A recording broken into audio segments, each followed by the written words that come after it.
In the quiet village of Daeseong, nestled between green hills and a lazy river, the Kim family lived a peaceful life. Theirs was a modest but joyful home, white paper windows, wooden floors, and a front yard shaded by an old persimmon tree.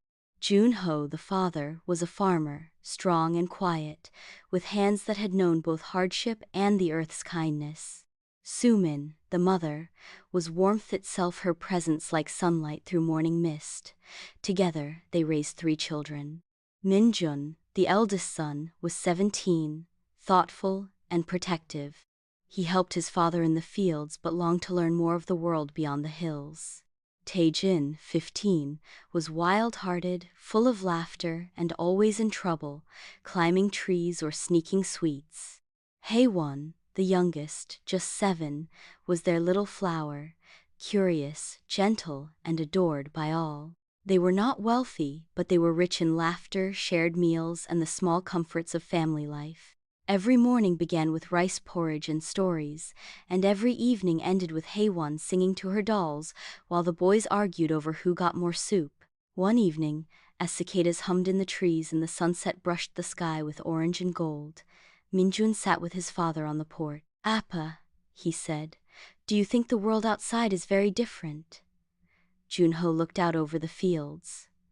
"The world is many things, son, some good, some not, but nothing out there can ever replace what's here."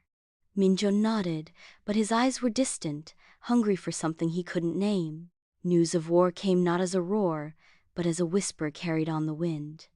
Rumors from passing travelers, a call for soldiers from distant cities. At first, Daeseong seemed too small, too peaceful, to be touched by such things. But slowly, fear crept in. Posters were pinned to the village gates, radios buzzed with speeches. Names of young men from nearby towns were read out, names that would not return. Then, one morning, a letter arrived. It bore Min-jun's name. He had been drafted.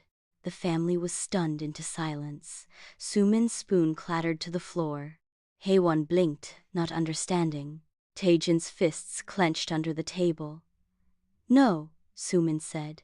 "He's just a boy. He hasn't even finished school." Jun-ho took the letter and read it again, but the words didn't change. "I'll go," Min-jun said, trying to steady his voice. "If I don't, they'll come for others. Maybe even Tae-jin next year." "Don't be brave just because you feel you have to," Jun-ho said. "Courage doesn't always mean going. Sometimes it means staying." But Min-jun had already made his decision.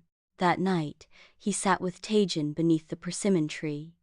"Promise me you'll help Appa with the fields," he said, "and keep Haewon from picking the unripe fruit." Tae-jin punched his arm lightly. "I'll keep her away from the tree, not from missing you." They both laughed, but it was a broken sound.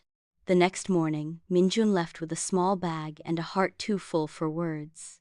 Sumin gave him a cloth-wrapped bundle of rice balls. Haewon handed him a bracelet she made from string and beads. "It's for luck," she said.